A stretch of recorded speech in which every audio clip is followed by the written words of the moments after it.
ஒரு மனிதன் எப்படி வாழ்ந்தால் மனிதராக மட்டும் அல்லாமல் தெய்வமாக மதிக்கப்படுவான் தெரியுமா? அதிகாரம் 5 இல்லறவியல். குறள் 50. வையத்துள் வாழ்வாங்கு வாழ்பவன் வானுரையும் தெய்வத்துள் வைக்கப்படும்.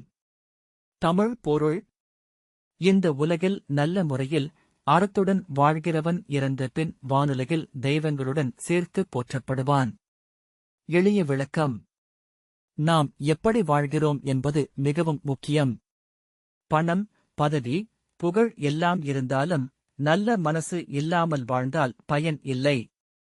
ஆனால் ஒருவர் உண்மையாக பிறருக்கு உதவி செய்து தவறில்லாமல் வாழ்ந்தால் அவர் சாதாரண மனிதன் அல்ல, உயர்ந்தவர். உதாரண கதை: ஒரு கிராமத்தில் ராமன் என்ற மனிதர் வாழ்ந்தார். அவருக்கு பெரிய செல்வம் எதுவும் இல்லை. ஆனாலும் அவர் தினமும் ஒரு நல்ல செயல் செய்வார். பசி பட்டவர்களுக்கு உணவு கொடுப்பார், யாராவது சிக்கலில் இருந்தால் உதவுவார், பொய் பேச மாட்டார். ஒரு நாள் அவர் இறந்தார். அவரது இறுதிச் சடங்குக்கு முழு கிராமமும் வந்தது. அவரைப் பற்றி எல்லோரும் இவர் மனிதர் இல்லை, தெய்வம் போல வாழ்ந்தவர் என்று கூறினர்.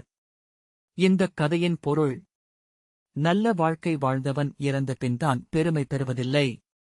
அவர் வாழும்போதே தெய்வமாக மதிக்கப்படுவான். ஊக்கவுரை: நீங்கள் பெரியவனாக ஆகஸ்ட் வேண்டியதில்லை, நல்லவனாக ஆகஸ்ட் வேண்டும். அதுதான் உங்களை உயர்த்தும்.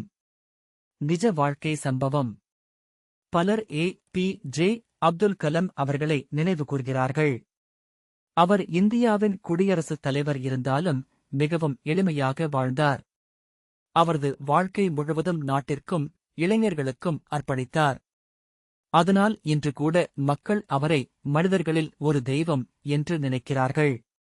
நகைச்சுவை உதாரணக் கதை: ஒரு மாணவன் ஆசிரியரிடம் கேட்டான், சார், நல்லவனாக இருந்தால் சொர்க்கம் போகலாமா?